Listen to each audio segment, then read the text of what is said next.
യാ വ്യാപാരവതി രസാൻ രസയിതും കാതി കവീനാം നവാദൃഷ്ടി യാ പരിഷ്ഠിതർത്ഥവിഷയോന്മേഷാച്ച വൈപസ്ഥിതി തേ ദ്വേ അപ്യവലംബ്യ വിശ്വമനിശം നിർവർണയന്തോ വയം ശാന്താഹ നൈവ ച ലബ്ധം അധിശയേന ത്വദ്ഭക്തി തുല്യം സുഖം. അല്ലയോ ആത്മബോധം പറയുന്നു, എനിക്ക് 2 കണ്ണുണ്ട്. എല്ലാവരും കണ്ടിട്ടുണ്ടല്ലേ? നിങ്ങളിപ്പോൾ എനിക്കില്ലേ? ആ കണ്ണല്ല എൻ്റെ കണ്ണ്.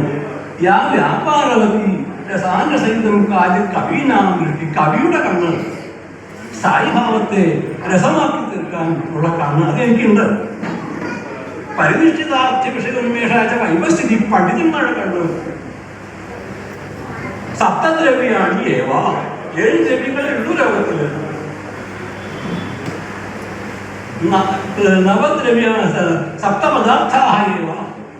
നവദ്രവ്യാണി 24 ഗുണങ്ങൾ എഴുതുന്ന ന്യായമാണ്.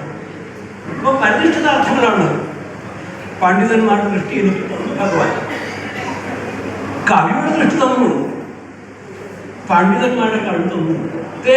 അപ്യവലംബ്യ ആ 2 കണ്ണുകളും സ്വീകരിച്ചിട്ട് വിശ്വമനുഷ്യൻ നിർവർണയം.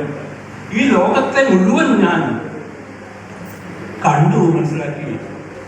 അധിശയന അല്ലയോ അധിശയന, അധിയിൽ കിടക്കുന്നവനെ ശാന്താകാരം ഭുജകശയനം ആലോചിച്ച് നോക്കും. അതിൻ്റെ അവസ്ഥ നമുക്ക് പറ്റും.